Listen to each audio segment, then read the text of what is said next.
ইয়া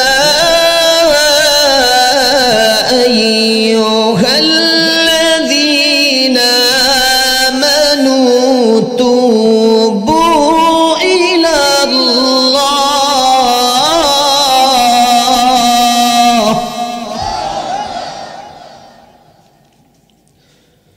তুবু ইলাল্লাহি তাওবাতান নাসুহা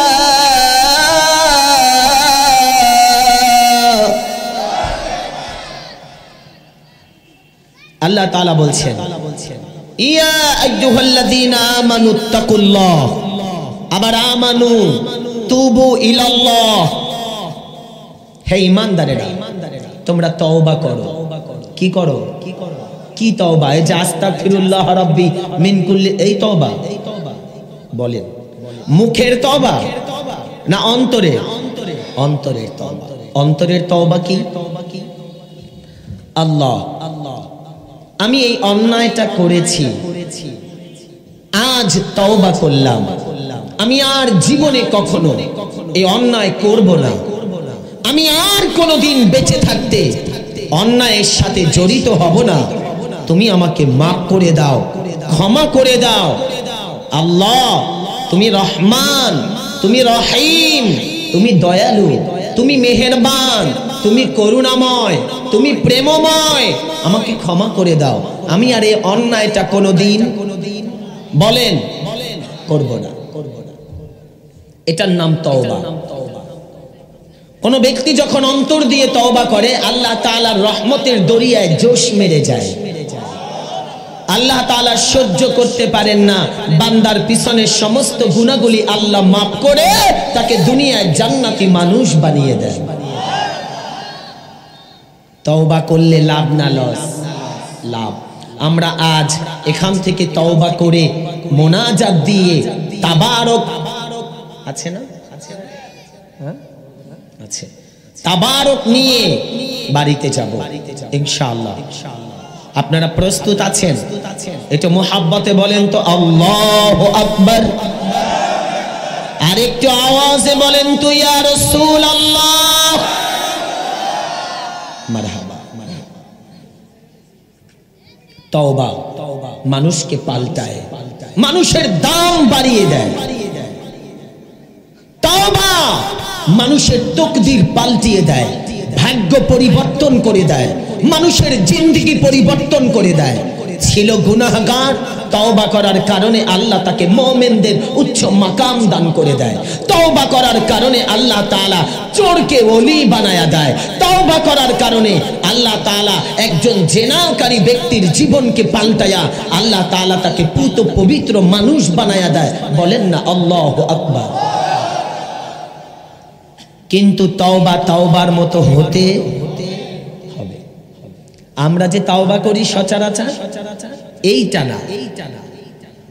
না সকালবেলা তওবা করছি দুপুর বেলা ভুলে গেছি আবার ওই একই গুনাহ এটাকে কি তওবা বলে এটাকে বলে ধোঁকা এটা কি ধোঁকা আমরা এই ধোঁকা করব না আল্লাহকে কখনো ধোঁকা দেওয়া যায় না ধোঁকায় নিচে পড়তে হয় নিচে পড়তে হয় খুব খেয়াল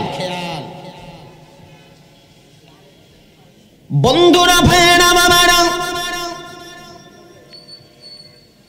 গভীর মনোযোগ অন্তরের কানটা লাগান আল্লাহ সুবহানাহু ওয়া তাআলার পেয়ারা মাহবুব রাহমাতাল লিল আলামিন নবী কামলিওয়ালার একজন সাহাবী ওনার নাম হযরতে ফারুক আযম রাদিয়াল্লাহু তাআলা যিনি অর্ধ জাহানের বাদশা ছিলেন কতটুকু অর্ধ জাহান বুঝেন তো অর্ধেকটা পৃথিবী আল্লাহ তাআলার প্যারা মাহবুব নবী কামলিওয়ালার সাহাবী খলিফাতুল মুসলিমিন হযরতে ফারুক আযম রাদিয়াল্লাহু তাআলা তিনি বড় দামি মানুষ ছিলেন তার শাসন ব্যবস্থা পৃথিবীর ইতিহাসে সবচাইতে কঠিনতম শাসন ব্যবস্থা ছিল, যার শাসন ব্যবস্থার সময় শয়তান পর্যন্ত মানুষদেরকে নামাজের সময় ঘুম থেকে জাগায়া দিত। আরো আসতে বলেন, কে জাগাইতো? শয়তানদের চিনেন? খুব ভালো মানুষ না? কথা কয় না। শয়তান কি ভালো না? কিন্তু সে মানুষদেরকে ঘুম থেকে জাগিয়ে দিত। কেন? ওই যে উমর ফারুক রাদিয়াল্লাহু তাআলা আনহু আছেন বুখারী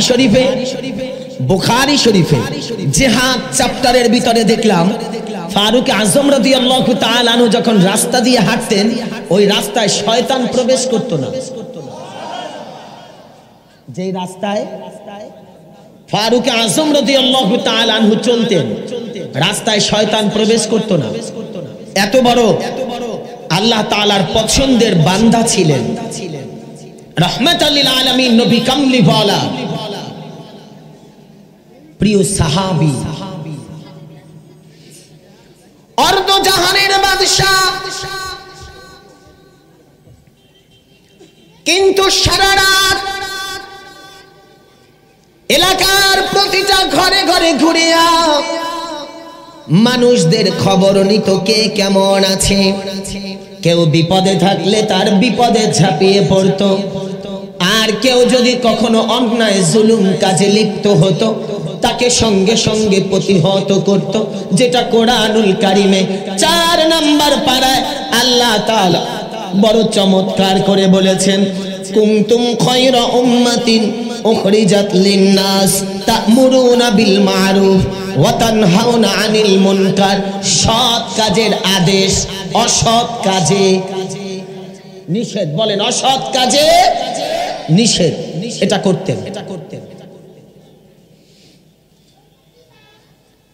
একদিনের ঘটনা, রাস্তার কিনারা দিয়ে সুবহে সাদেকের আগের সময় দিকে তিনি রওনা করছেন। প্রতিটা গলিতে গলিতে ঘুরে বেড়ায়।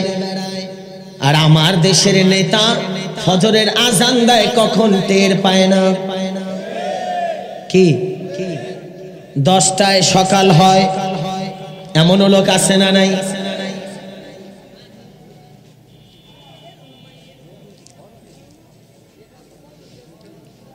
রাস্তার কিনারা দিয়ে চলতে চলতে হঠাৎ করে দূর থেকে তাকায়া দেখে একজন পথিক। তিনি বড় তাড়াহুড়া করে নিজের চাদরগুলি লুকিয়ে তিনি নিজেকে একটু গুছিয়ে ফেলতেছেন। ব্যাপারটা কি বুঝতে পারলাম না। লক্ষ্য করে দেখলেন এক ভদ্রলোক। ভদ্রলোকটাকে একটু পরিচয়টা দিলে বুঝতে পারবেন। তিনি বড় মদখোর ছিল। প্রতিদিন তিনি মদ পান করত। মদ্যশালায় গিয়ে কোনোদিন তার মদ মিস করতে পারত না। এটা তার একটা চিকিৎসার মতো হয়ে গিয়েছিল। প্রতিদিন তার দরকার। একদিন আল্লাহর হাবিব রাহমাতাল লিল আলামিন নবী কামলিওয়ালার উপরে যখন আয়াতে কারিমা নাজিল হয়, মদের আয়াত, তখন থেকে গোটা মক্কার মানুষ মদের বোতল, মদের বার, মদের দোকান এগুলো ভেঙে ফেলতে লাগলেন। কেউ অন্যায় কাজ আর করবে না, মদ বিক্রি করবে না, আর একজন মদ কোনোদিন কিনবে না। তারা তওবা করতে শুরু করে দিল।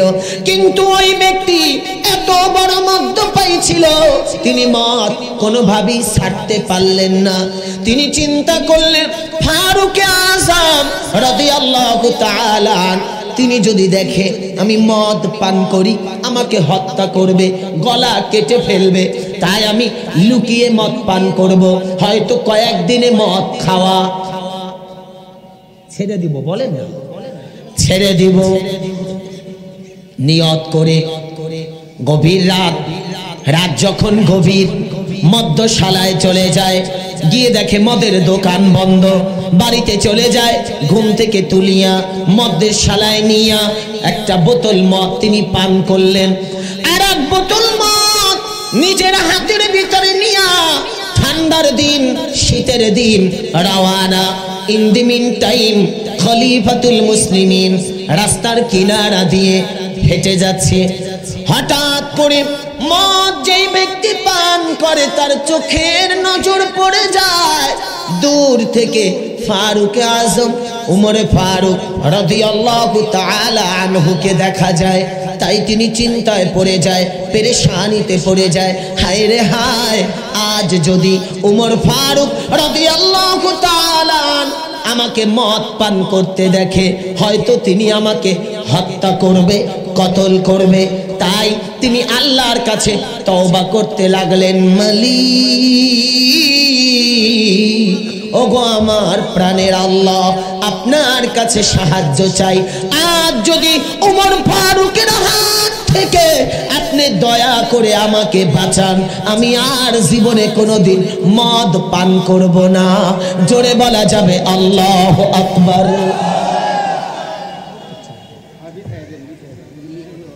এখানে কেউ নাই? চা দাও, বসে বসে।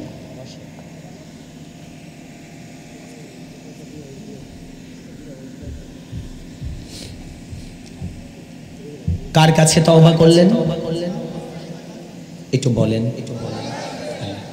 এখনো তওবা করেন নাই, শুধু বলেছেন যে আল্লাহ যদি তুমি উমরের হাত থেকে আমাকে বাঁচাও, আমি যদি আজ বেঁচে যাই জীবনে আর কোনোদিন মদ পান করব না।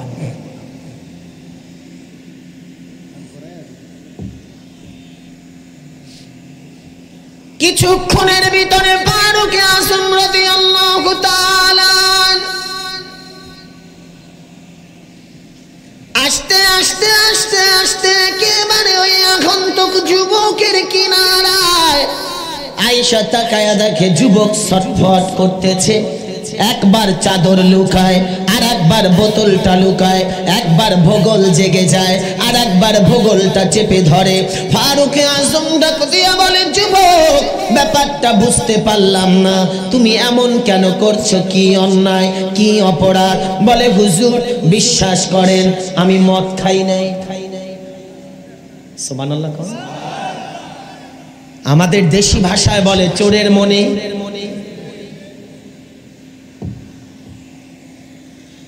হুজুর বিশ্বাস করেন আমি মদ পান টান করি নাই। ফারুক আযম বললেন, আমি কি তোমাকে জিজ্ঞাসা করেছি মদ পান করেছে কিনা? তুমি এখানে কি করছো সেটা বলো। যুবক হাত পা গুলি থরথর করে কাঁপতে লাগলো। ফারুক আযমের তলোয়ার বের করা, যদি মিথ্যা বলে গর্দান উড়িয়ে দিবে, সত্য বললেও কথা বলে না। আপনারা কি ঘুমাইছেন? তাবারকের যন্ত্রণায় ক্ষুধা লাগছে, আগে দিয়ে দিব তাবারক। লেবেন্টিস মার্কা, এটা কি জালকুড়ির মানুষ নাকি?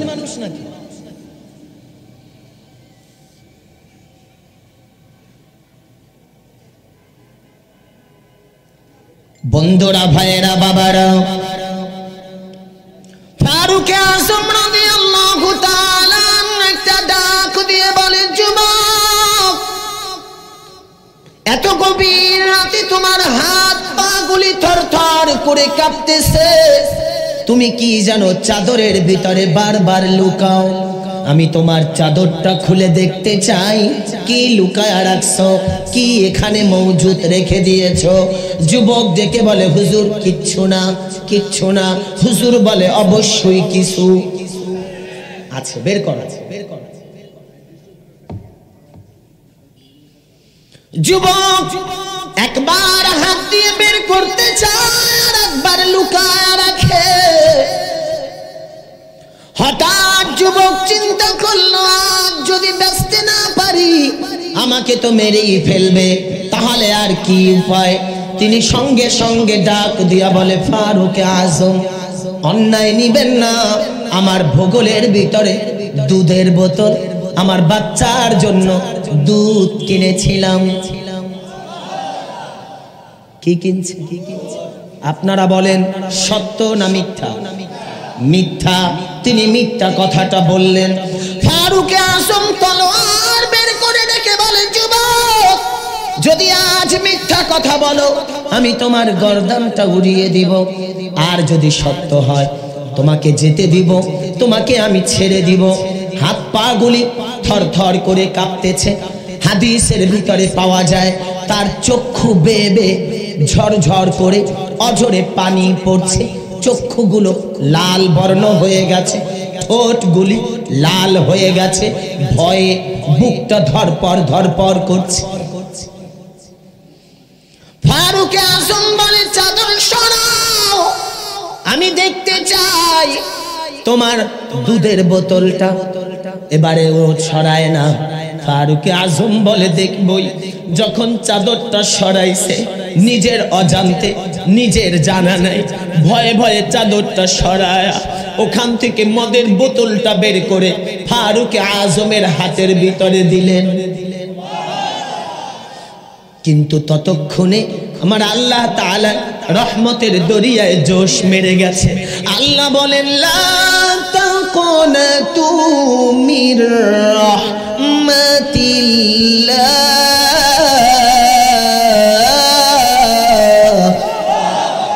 বান্দা যদি আমাকে ডাকতে পারো ডাকার মতো, 7 বছর গুনাহ করেছো, আমার কাছে ক্ষমা চাও, আমি রব তোমার জীবনের গুনাহগুলি ক্ষমা করে দিব, তোমাকে মাফ করে দিব, তোমাকে জান্নাতি মানুষ বানায়া দিব।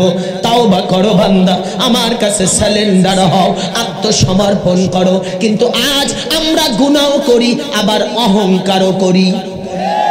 কথা বলে সমাজে মানুষের অবস্থা বড় খারাপ।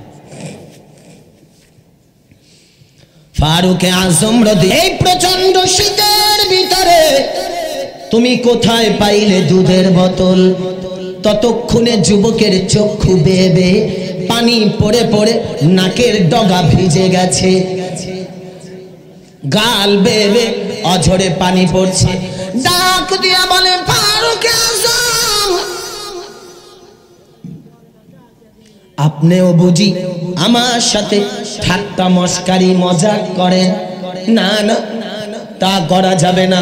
যা শাস্তি হয় আপনি আমাকে শাস্তি দিয়ে দেন, কিন্তু আপনি আমার সাথে ঠাট্টা মজা করবেন না। ফারুক আজম বলে আগে বলো কোথা থেকে দুধ আনছো?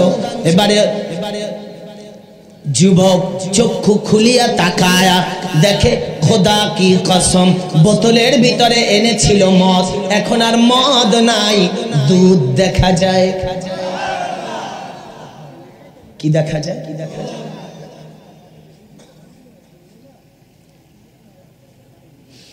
একটা চিৎকার দিয়া বলে ফারুক আজম, ব্যাপারটা বুঝতে পারলাম না, বুঝতে পারলাম না।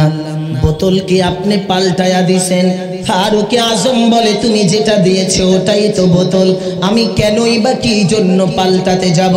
একটা চিৎকার দিয়া বলে হুজুর গো, সত্য করে বলি আমি দুধের বোতল আনি নাই, দুধের বোতল কিনি নাই, আমার কাছে দুধের কোনো বোতল ছিল না।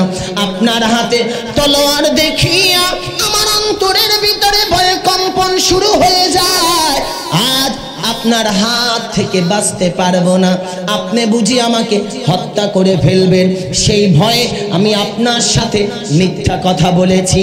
আল্লাহ তাআলা জানায়া দেয় ফারুক আজম, যুবক যা বলেছে তাও সত্য, আপনি যা দেখেছেন তাও সত্য।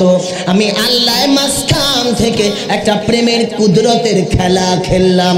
এই যুবক নিয়ে আসছে মত, আপনার ভয়ে যখন আমি আল্লাহর কাছে তওবা করেছে মালিক ওগো পরওয়ারদিগার আলম, আজ যদি ফারুক আজমের হাত থেকে বাঁচতে পারি, আমি জীবনে কোনোদিন মদ পান করব না, অন্যায় করব না, জুলুম করব না, বেবিচার করব না, অবিচার করব না, নেশা করব না, মা বাবাকে কষ্ট দিব না, বড়দের সাথে অসম্মানী আচরণ করব না, আজ থেকে ভালো হয়ে যাব যদি আজ ফারুক আজমের হাত থেকে বাঁচতে পারি।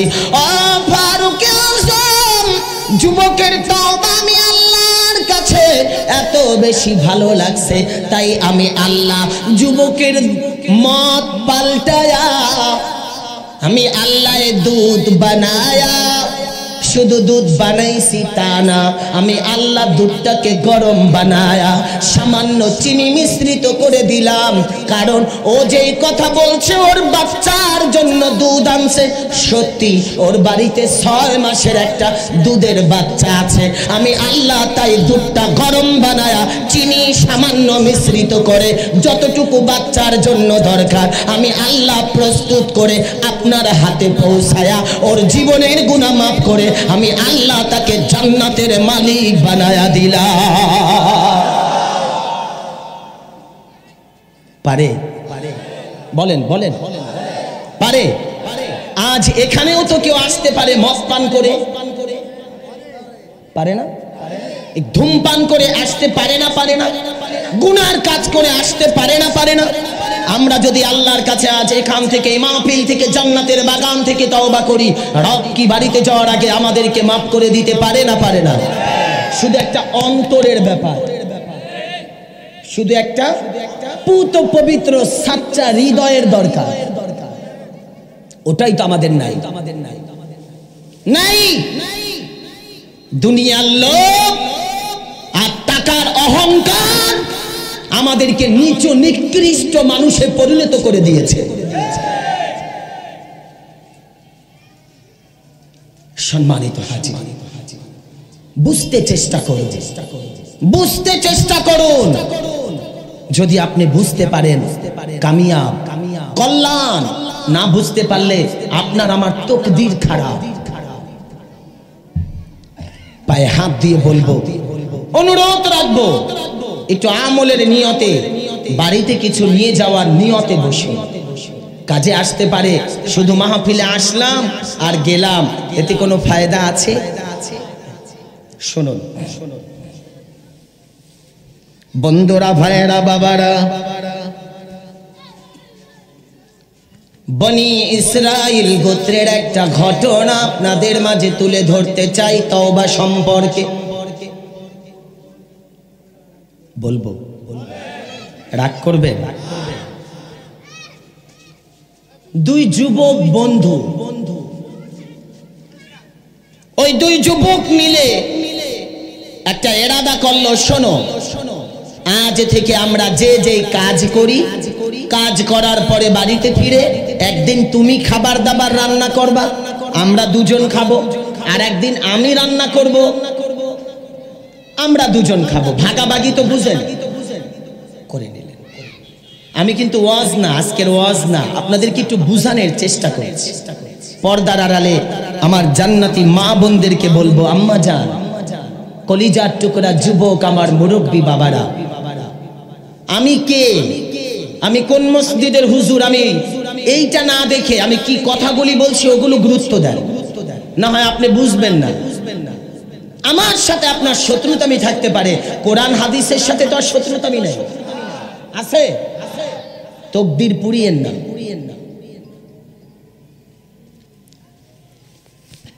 দুই বন্ধু, একদিন এক বন্ধু রান্না করে, পরের দিন আর এক বন্ধু রান্না হলে দুজন মিলেমিশে খায়।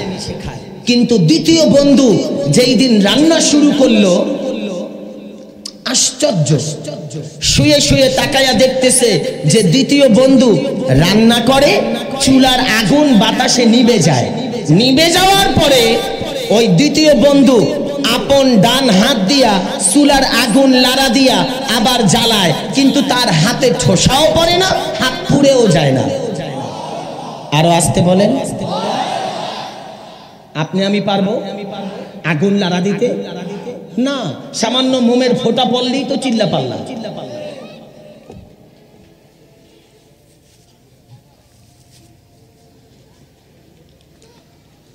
বন্ধু শোয়া থেকে উঠিয়া বন্ধুর কিনারায় গিয়ে ডেকে বলে, বন্ধুরে, আজ একটা কথা না বলা পর্যন্ত তোমার কোনো খাবার রান্নারও দরকার নাই, খাবারেরও দরকার নাই। কি বন্ধু বলো? বলে, তোমার এই মহান গুণ, এমন কারামত তুমি কোথায় পাইলা কি কারামত? বলে দোস্ত আমি কিন্তু শুয়ে শুয়ে সব দেখছি। কি দেখছো? বলে আমি না দেখলাম তুমি চুলার আগুন নিজের হাত দিয়ে লাড়া দিয়া জ্বালাও, আবার বন্ধ হইলে হাত দিয়ে লাড়া দাও জ্বলে যায়, আবার কয়লা উঠাও তোমার হাতে ঠোসাও পড়ে না, পুড়েও যায় না। কি তোমার এই ক্ষমতা তুমি পাইলা কোথায়? কথাটা শোনার সাথে সাথে বন্ধুর চোখের ভিতরে পানি চলে আসছে। একটু বলা যাবে আল্লাহু আকবার? আজকে আমাদের তো আর চোখে পানি নাই, টেনশন আপনাদের নাই, কারণ এখন পিটাইলেও চোখের পানি আয় না। সত্য না মিথ্যা? খালি মুরব্বিটি ওই টিভির নাটক দেখা কান্দে, বুড়া আর বুড়ি মিলনা নাটক দেখা কান্দে, কিন্তু ওয়াজ মাহফিলে এখন আর কান্নাকাটি। বুড়ায় বুড়ির লগে কান্দে, বুড়ি বুড়ার লগে কান্দে। কান্দো কিল্লেগা? কিল্লেগা যে কান্দে আমিও বুঝি না, ওকে আমিও বুঝি না, কান্দতে আস। সমাজ আজ পরিবর্তন, কবে হবে জানি না, কবে ফারুকে আজমের মতো কেউ হবে জানা নেই। যুবক চোখের পানি ছেড়ে দিয়ে বলে বন্ধুরে, যখন তুমি ঘটনাটা দেখে ফেলেছো তোমাকে বলতে হয় না, বললি নয়। শোনো, আজ থেকে অনেক বছর আগে একদিনের ঘটনা। আমি রাস্তার কিনারা দিয়ে যেতাম, আমার বাড়ির পাশে এক মেয়ে আমার বড় পছন্দ হয়, ভালো লেগে যায়, আমি তার প্রেমে পড়ে যাই। অতঃপর আমি তাকে প্রস্তাব দিলে তিনি প্রত্যাখ্যান করে দেয়, না আমি আল্লাহওয়ালা স্বামী ব্যতীত, পুরুষ ব্যতীত জীবনে কোনোদিন বিবাহ করব না, কারো সাথে অবৈধ কোনো সম্পর্ক।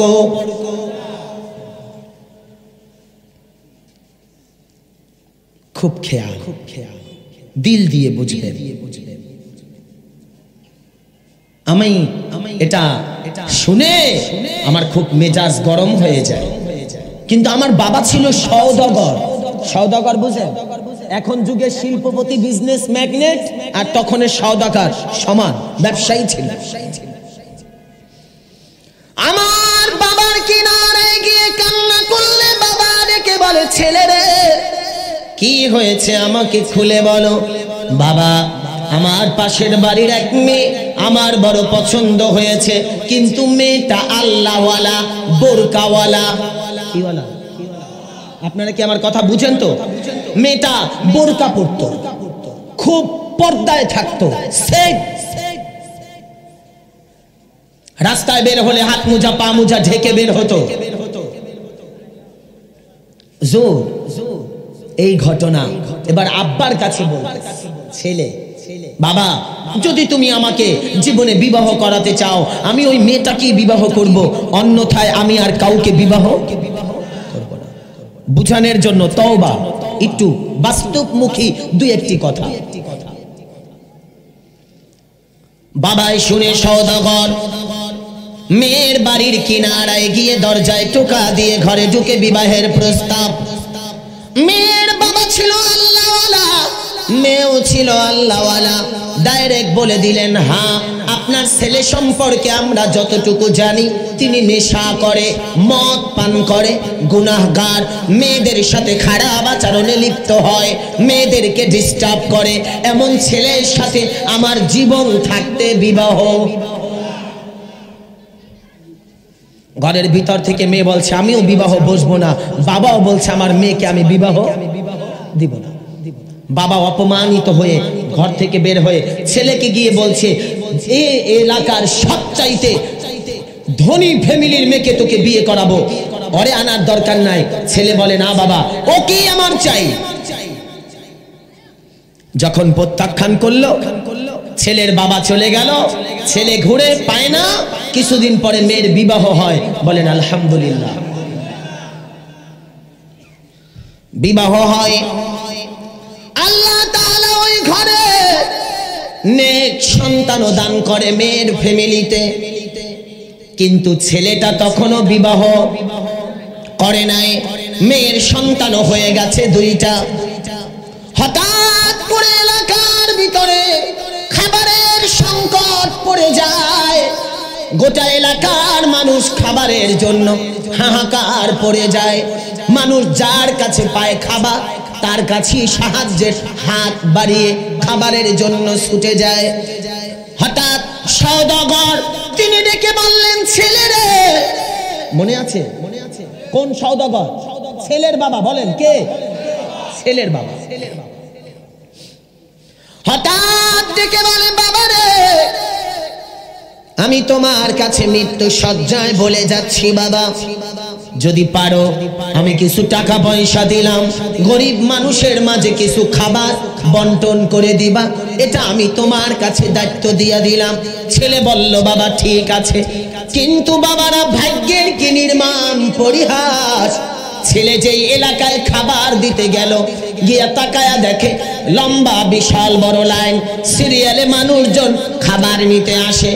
কাছে আসতে আসতে হঠাৎ করে চোখের নজর পড়ে যায় যেই মেয়েটা 3 থেকে 4 বছর আগে যার প্রেমে পড়ে আজও বিবাহ করে নাই, যিনি এখন পর্যন্ত মদ পান করে, নেশা করে, এই মেয়েটার কারণে তার আগে থেকেও তিনি করত, এখনো তিনি ছাড়েন নাই।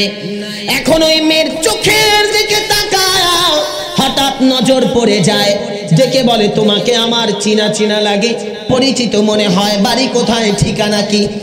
তাকায়া দেখে মেয়ের ডানে এক সন্তান, বামে আর একটা সন্তান। ডাক দিয়া বলে, পরিচিত মনে হয়। মেয়েটা একটা ডাক দিয়া বলে, হ্যাঁ, আপনি সওদাগরের সন্তান, আপনার বাড়ি জালকুড়ি গ্রামে অমুক জায়গায়, পাশের বাড়িটাই আমার ছিল। আজ থেকে 3-4 বছর আগে যেই মেয়েকে বিবাহ করার জন্য রাস্তায় রাস্তায় ঘুরতেন, আমাকে হুমকি ধামকি দিতেন, আমি সেই মেয়ে, আর এই সন্তান দুটো আমার আল্লাহ আমাকে দান করেছে। তাই বলে, হ্যাঁ। বলে, তুমি দাঁড়াও, সবাইকে খাবার দেওয়ার পরে তোমাকে দিব। খুব মনোযোগ। খাবার লাইন দিয়ে সবাইকে দেওয়া শেষ। সবাই যখন বিদায় নেয়, ছেলেটা মন ভালো না খারাপ? খারাপ। খারাপ। এখনো নেশা করে, আপনাদের মনে নাই? কি করে? নেশা করে। যে সমাজে নেশা করে ও মা চিনে, এখন আর কথা বলতেন না, কারণ আপনার ছেলেই তো নেশা করে। ফিরান আব্বা। ও ভাই যুবক, নেশা করিও না। যুবক, নেশা মানুষকে ধ্বংস করে দেয়, মায়ের কদর বুঝতে দেয় না, স্ত্রীর মর্যাদা বুঝতে দেয় না, সন্তানের হক আদায় করতে দেয় না, ভাই ভাইয়ের হক আদায় করতে দেয় না। নেশা মানুষকে ধ্বংস করে দেয়। যুবক ডেকে বলে, আজ তোমাকে আমি খাবার দিব, যা খাবার দরকার তাই দিব, কিন্তু বিনিময়ে আজ তোমার সাথে আমি অন্যায় কাজে লিপ্ত হব। মেয়েটা একটা চিৎকার দিয়ে বলে, যুবক, ইত্তাকিল্লাহ, আল্লাহকে ভয় করো, আমি একজন নারী, তুমি আমার সাথে জুলুম করতে পারবা, কিন্তু আল্লাহ কিন্তু ছেড়ে দেন না, আল্লাহ কিন্তু ছাড় দেন, কখনো ছেড়ে দেন না। তাই তুমি আল্লাহকে ভয় করো। আমার ভিতরে একটা কেমন বন্ধুকে বন্ধু গল্প শোনাচ্ছে, আমার ভিতরে কেমন জানি একটা ভয় কাজ করলো। মেয়েটাকে আমি বললাম, যত টাকা চাও আমি তোমাকে তত টাকা দিয়ে দিব। মেয়েটা বলল, টাকা? এমনকি যদি তুমি আমার সন্তানদেরকে আমার সামনে হত্যা করো, তারপরেও আমি তোমার সাথে গুনার কাজে লিপ্ত হতে পারবো না। এমনকি যদি তুমি আমাকে হত্যা করো, খাবার না খেয়ে যদি আমি মারা যাই, তারপরেও আমি তোমার সাথে গুনার কাজে লিপ্ত হতে পারবো না। পর্দার আড়ালে আমার মা বোনদেরকে বলবো, একটু দিলটা নরম করে কথাটা বোঝার জন্য। মেয়ের কথা যত শোনে যুবকের তত কেমন জানি মনে হয় মেজাজ গরম হচ্ছে। হঠাৎ করে আমি মেয়ের ডান হাত শক্ত করে যখন ধরলাম, মেয়েটা একটা চিৎকার দিয়া বলে, আল্লাহ আমি তোমার নবী কামলিওয়ালার বংশধর, আওলাদে রাসূল। আরো জোরে, আল্লাহ গো আমি তোমার নবী কামলিওয়ালার বংশধর, আওলাদে রাসূল। আমার সতীত্বের জিম্মাদার, আমার ইজ্জতের জিম্মাদার তুমি রব্বে কারীমের কুদরতি হাতে। তুমি আমাকে সাহায্য করো, তুমি আমাকে বাঁচাও, তুমি আমাকে রক্ষা করো। ও বন্ধু, মেয়েটা চিৎকার দিয়ে কথাটা বলতে দেরি, হঠাৎ করে তাকায়া দেখি আমার হাত প্যারালাইজড হয়ে গেছে, হাত আর নড়াচড়া করতে পারি না। ধরেছিলাম হাত, এখন হাতটা ছুটে পড়ে যায়, আমি উঠাতে পারি না, নাড়াতে পারি না। আমি যখন হাত ছেড়ে দিলাম আবার দেখি হাত ভালো, চিন্তা করলাম হয়তো কোনো সমস্যা, রগে টান পড়েছে।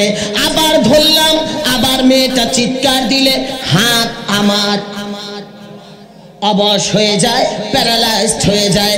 আমি 3 বার করার পরে আমি বুঝতে পারলাম এটা দুনিয়ার কোনো সাধারণ নারী না, এটা নিশ্চয়ই আল্লাহওয়ালা নবীর বংশধর, আওলাদে রাসূল। তাই আমি তাকে ছেড়ে দিলাম। সঙ্গে সঙ্গে মেয়েটা আল্লাহর দরবারে হাত বাড়ায়া ডাক দিয়া কয়, মালিক আজ যেই ছেলেটা আমার হাত ধরার পরে অন্যায় কাজে লিপ্ত হওয়ার বাসনা জাগ্রত করে হাত ধরে আবার ছেড়ে দিল, আল্লাহ তুমি তাকে জাহান্নামের আগুন থেকে বাঁচায়া দিও।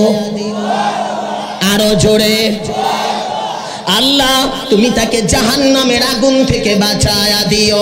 মেয়েটা সন্তান নিয়ে দৌড় দেয়, আমি পিছন দিক থেকে ডাকতে থাকি, আমার দিকে একটা নজর তাকায় না। বন্ধু শোনো,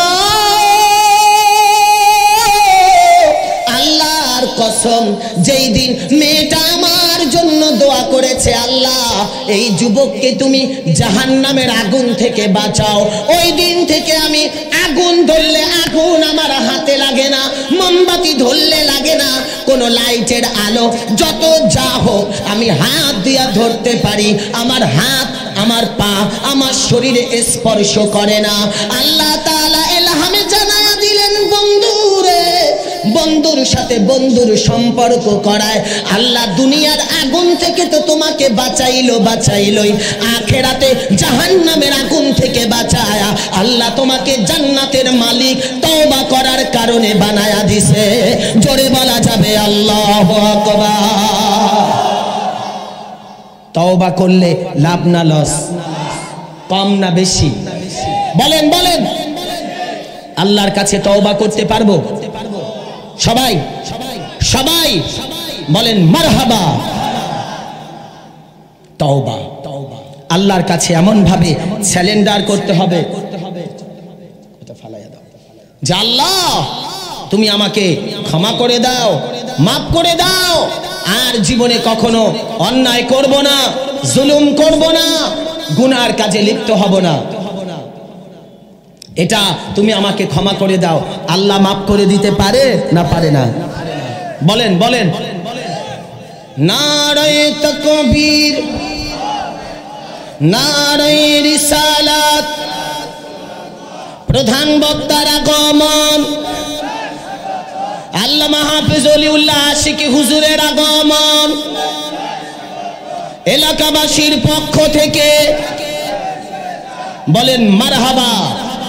হুজুর চলে আসতেছেন, আলহামদুলিল্লাহ বলেন, আলহামদুলিল্লাহ বলেন। একটু এই আমার দিকে 1 মিনিট,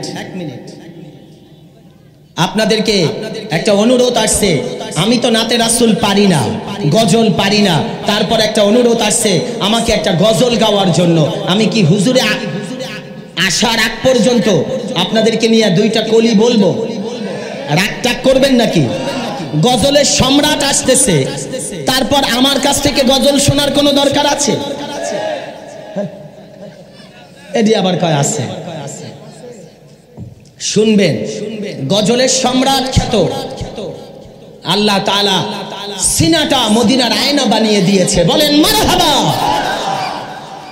আমি আপনাদেরকে নিয়ে এক দুইটা কলি একটা গজলের গাইবো। আমার সাথে সবাই ঠোঁট মিলিয়ে বলতে পারবেন? ইয়া রাসূলুল্লাহ ইয়া হাবিবাল্লাহ ইয়া রাসূল। সবাইকে গাইতে হবে।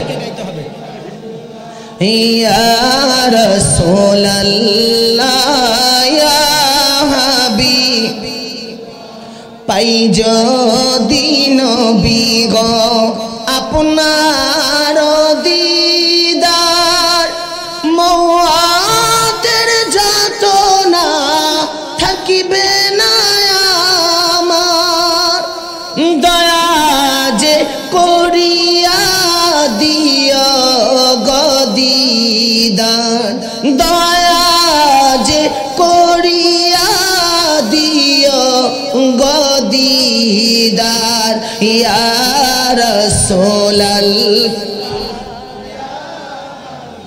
নারায়ে তাকবীর। সবাই একযোগে নারায়ে তাকবীর। একটু দাঁড়িয়ে যাই, দাঁড়িয়ে একটু জায়গা করে দেই। হুজুর অসুস্থ মানুষ, হুজুরকে আসতে সহযোগিতা করুন। একটু দাঁড়িয়ে জায়গা করে দেই, হুজুর যেন সরাসরি স্টেজে আসতে পারে। নারায়ে তাকবীর, নারায়ে রিসালাত। নারায়ে রিসালাত। ইয়া রাসূলুল্লাহ। প্রধান বক্তার আগমন, আহলান সাহলান। প্রধান বক্তার আগমন, আহলান সাহলান। নারায়ে তাকবীর, আল্লাহু আকবার। নারায়ে রিসালাত, ইয়া রাসূলুল্লাহ। নারায়ে রিসালাত, ইয়া রাসূলুল্লাহ। আল্লামা ওলিউল্লাহ আশিকি হুজুরের আগমন, আল্লামা ওলিউল্লাহ আশিকি হুজুরের আগমন। শুভেচ্ছার স্বাগতম। জোরে বলেন মারহাবা। এই জায়গা করে দেই, জায়গা করে দেই, হুজুরকে আসার জন্য জায়গা করে দেই, জায়গা করে দেই। বলেন মারহাবা। হুজুর অসুস্থ মানুষ, আগামীকাল হুজুরের দরবারের প্রোগ্রাম, তারপরেও আমাদের মাঝে এসেছেন। বলেন আলহামদুলিল্লাহ। ইনশাআল্লাহ যে যেখানে আছেন সকলকে অনুরোধ রাখছি দ্রুত করে মাহফিলে জান্নাতের বাগানে এসে বসার জন্য। এখনই হুজুর আলোচনা শুরু করবেন ইনশাআল্লাহ। আল্লাহ তাআলা হুজুরের হায়াতে অফুরন্ত বরকত দিয়ে সুস্থতা দান করুন। বলুন আমিন। মুহাব্বতে বলুন আমিন।